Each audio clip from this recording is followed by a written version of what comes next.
खोलो। हाँ जी बैग पहले वो सी फिर केड़ी बोतल जी इधरों दूसरी इधरों तीसरी डब्बा जड़ा है डब्बा। अच्छा हूँ ज़रा सीधा करके रखना विंगा करके रखे ना तो शो नहीं हो रहा विचों विंगा हूँ वो गिज़ा नहीं होनी हूँ सामने गिज़ा होनी इधर वाली पहले वाली ਇਹੋ ਹੀ ਆ ਜਾਣੀ ਹੁਣ ਫੇਰ फिर वो गर्मी बहुत ज़्यादा जिसम दिन। ਹਾਂਜੀ ਹੁਣ ਫੇਰ ਇਹੋ ਹੀ ਆ ਜਾਣੀ ਵਾਪਸ अच्छा राती में पीता कहवा सौंफ का लैश लिखा पिछली वो कलर चेंज होया विशाल का ਵਰਨਾ ਸੁਰਖ ਸੀਗਾ पीला से बहुत ज़्यादा ਅੱਛਾ ਲਓ ਫਿਰ ਤੁਸੀਂ ਨਾ ਪਰਸੋਂ ਫੇਰ ਵਿਖਾਓ अच्छा ਵਰਨਾ ਫੈਸਲਾ ਗਲਤ ਹੋ ਜਾਣਾ ठीक है ਜਿਹੜਾ ਹੁਣ ਸਾਹਮਣੇ ਮੈਂ ਐਕਸਰਾ ਵੇਖ ਲਿਆ ਨਾ ਕਰੂਰਾ ਤੁਹਾਡਾ ਵੇਖ हाँ जी ਰਿਹਾ अज तब्दील होया। ਉਹਦੇ ਤੇ ਫਿਰ ਇਹ ਚੀਜ਼ਾਂ ਜਿਹੜੀਆਂ ਫਰੰਟ ਤੇ ਲਿਖੀਆਂ ਨਾ ਪਹਿਲੇ ਇਹ ਠੀਕ ਨੇ जी राती मैं दसिया राती तब्दील होया ਇਹ ਖੋਲ੍ਹਣਾ। अपना ਪੱਖਾ ਚਲਾ ਕੇ ਸੁੱਤੇ ਰਹੇ हाँ ਬਸ ਠੰਡ ਚੜ ਗਈ ਨਾ ਵਕਤੀ ਤੋਂ ਤੇ ਇਸ ਤਰ੍ਹਾਂ ਆ ਗਿਆ ਫਿਰ ਇਹਦੀ ਤੈਯਨ ਸਹੀ ਹੋਣ ਵਾਸਤੇ ਨਾ हाँ जी ਤੁਸੀਂ ਦਿਖਾਓ ਪਰਸੋਂ सुस्ती बहुत ਤੁਸੀਂ ਆ ਜਾਣਾ लो हो रहा 9 ਵਜੇ ਆ ਜਾਣਾ ठीक है ਪਿਸ਼ਾਬ ਲੈ ਕੇ ਆਉਣਾ ਸਾਰਾ ਹੀ ਜੇ ਰਾਤ ਨੂੰ ਜਿੰਨੀ ਵਾਰ ਆਵੇ ਨਾ ਅਲੱਗ ਬੋਤਲ 'ਚ ਰੱਖ ਲੈਣਾ ठीक है ਤੇ ਨੰਬਰ ਨਹੀਂ ਲਾ ਲੈਣਾ ਪਹਿਲਾ ਦੂਸਰਾ ਤੀਸਰਾ ठीक है ਨਾਲ ਪਰਚੀ ਵੀ ਲੈ ਕੇ ਆਉਣਾ ਕਹਿਣਾ ਦੱਸਣਾ ਕਿ ਬੁਲਾਇਆ ਸੀ ਮੈਨੂੰ हाँ जी ਫਿਰ ਤੁਹਾਨੂੰ ਅਸੀਂ ਨਾ ठीक ਤਾਂ 15-20 ਮਿੰਟ ਅੱਧੇ ਘੰਟੇ ਦੇ ਵਿੱਚ ਵੀ ਫਰਕ ਕਰ ਦਿਆਂਗੇ ठीक ठीक ਸੁਸਤੀ ਬਹੁਤ ਹੈ ਪੱਠਿਆਂ ਨੂੰ ਦਰਦ ਤੇ ਆਪਣਾ ਪੇਟ ਨੂੰ ਫਲੋ ਵੱਧ ਰਿਹਾ ਇਹਦੇ ਨਾਲ ਪੇਟ ਦਾ ਫਲੋ ਵਧਦਾ ਹੈ ਪੂਰੇ ਸਾਲ ਬਾਅਦ ਆਏ ਜੀ ਹਾਂਜੀ ਪੂਰੇ ਸਾਲ 10-5 ਸੀ ਹਾਂਜੀ ਤੇ ਯਕਮ 5 ਹਾਂਜੀ ਸਾਲ ਬਾਅਦ ਤਬੀਅਤ ਬਿਹਤਰ ਹੋ ਗਈ ਸੀ ਕਾਫੀ ਮਾਸ਼ਾਅੱਲਾ। ਅੱਲਾ ਹੁਣ ਵੀ ਇਨਸ਼ਾਅੱਲਾ ਬਿਹਤਰ ਹੋ ਜਾਣੀ ਹੁਣ ਜੇ ਤੇ ਮੈਂ ਕਰਾਂ ਨਾ ਹੁਣ ਤੇ ਸਾਹਮਣੇ ਐਕਸਰੇ ਦੇ ਹਾਂਜੀ ਨਬਜ਼ ਤੇ ਤੁਹਾਡੀ ਜਿਹੜੀ ਨਾ ਉਹ ਆਪਣੀ ਬੇਚੈਨੀ ਨਾਲ ਚੱਲਦੀ ਪਈ ਠੀਕ ਹੈ ਇਸ ਲਈ ਬੇਚੈਨੀ ਇਸ ਤਰ੍ਹਾਂ ਹੈ ਜਿਵੇਂ ਕੋਈ ਪਿੱਛੇ ਚੀਜ਼ ਲੱਗੀ ਹੋਈ ਹੈ ਹਾਂਜੀ। ਕੋਈ ਟੈਨਸ਼ਨ ਲੱਗੀ ਹੋਈ ਹੈ ਹਾਂਜੀ ਪਿੱਛੇ ਹਾਂਜੀ ਨਾ ਉਹ ਇੱਕ ਤੇ ਹਾਰਟ ਬੀਟ ਮੇਰੀ ਬਹੁਤ ਜ਼ਿਆਦਾ ਹੁੰਦੀ ਹੈ ਚੈੱਕ ਕਰਵਾਈ ਨਾ ਮਸ਼ੀਨ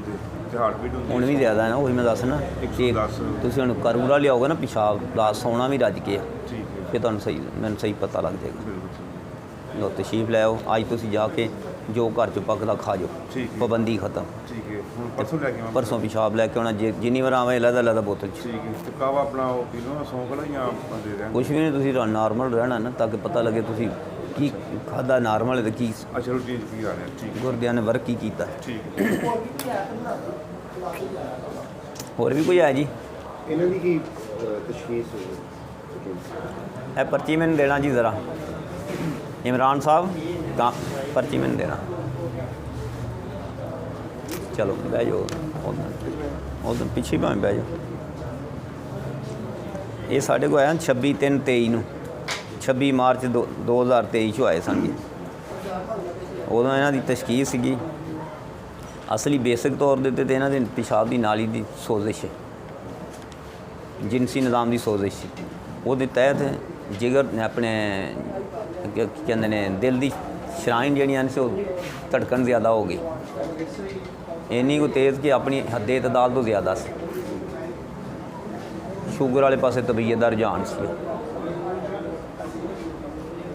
ਉਹਨੂੰ ਤੋੜਨ ਵਾਸਤੇ ਅਸੀਂ ਇਹਨਾਂ ਨੂੰ ਦਿੱਤੀਆਂ ਸਨ ਅਜ਼ਲਾਤੀ ਚੀਜ਼ਾਂ ਅਸੀਂ ਕਹਿੰਦੇ ਜਿਹੜੀਆਂ ਖੁਸ਼ਕ ਗਰਮ ਚੀਜ਼ਾਂ ਹੋਣ ਉਹਦੇ 'ਚ ਅਸੀਂ ਕਾਲੇ ਚਣੇ ਲਿਆਏ ਸਾਂਗੇ ਸਾਲਣ ਵੀ ਜਿਸ ਤਰ੍ਹਾਂ ਵੀ ਖਾ ਜਾਣ ਕੜੀ ਪਕੌੜੇ ਲਿਆਏ ਸਨ ਕਰੇਲੇ ਕੀਮਾ ਲਿਆਏ ਸਾਂਗੇ ਰੋਜ਼ਿਆਂ 'ਚ ਕਿਤੇ ਆਏ ਸਨਗੇ ਫਿਰ ਤਬੀਅਤ ਠੀਕ ਹੋ ਗਈ ਸੀ ਜੀ ਤੇ ਇਹਨਾਂ ਖਾਧੇ ਤੇ ਤਬੀਅਤ ਠੀਕ ਹੋ ਗਈ ਇਹ ਫਿਰ ਸਾਡੇ ਕੋਲ ਆਏ 26/3 ਨੂੰ ਆਏ ਸਨ ਫਿਰ 5ਵੇਂ ਮਹੀਨੇ 'ਚ ਆਏ ਸਨਗੇ ਮਈ 'ਚ ਚੱਕਰ ਹੈ ਬਾਕਾਇਦਗੀ ਨਹੀਂ ਰਹੀ ਬਾਕਾਇਦਗੀ ਫਿਰ ਇਹ ਠੀਕ ਹੀ ਹੋ ਗਏ ਉਹਦੇ ਨਾਲ ਹੀ ਉਨੀ ਕੰਮ ਨਾਲ ਠੀਕ ਹੋ ਗਏ ਹੁਣ ਸਾਡੇ ਕੋਲ ਹੁਣ ਆਏ ਨੇਗੇ 1/5 ਨੂੰ ਫੇਰ ਆ ਗਏ 24 'ਚੋਂ ਸੂਰਤ-ਹਾਲ ਨਹੀਂ ਸੀ ਬਣਨੀ ਨਹੀਂ ਬਣਦੀ ਰਹਿੰਦੀ ਜ਼ਿੰਦਗੀ ਦੇ ਹਿੱਸੇ ਨੇਗੇ ਕੋਈ ਵੀ ਗੱਡੀ ਕੋਈ ਵੀ ਚੀਜ਼ ਜਿਹੜੀ ਹੈ ਸਦਾ ਠੀਕ ਨਹੀਂ ਰਹਿੰਦੀ ਉਹਨੇ ਖ਼ਰਾਬ ਵੀ ਹੋਣਾ ਹੁੰਦਾ ਹੈ ਉਹਦੀ ਅਮੈਂਡਮੈਂਟ ਕਰਨੀ ਹੁੰਦੀ ਤੇ ਫਿਰ ਉਹਨੇ ਠੀਕ ਹੋਣਾ ਹੁੰਦਾ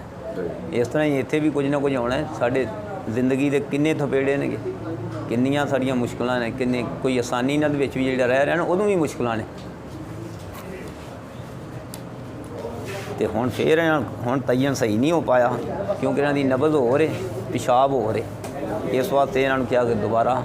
ਦਿਖਾ ਦਿਓ। ਕੱਲ੍ਹ ਸਾਡੀ ਛੁੱਟੀ ਹੈ, ਇਸ ਵਾਸਤੇ ਜੁਮੇ ਨੂੰ ਬੁਲਾਇਆ। ਠੀਕ ਹੈ ਜੀ।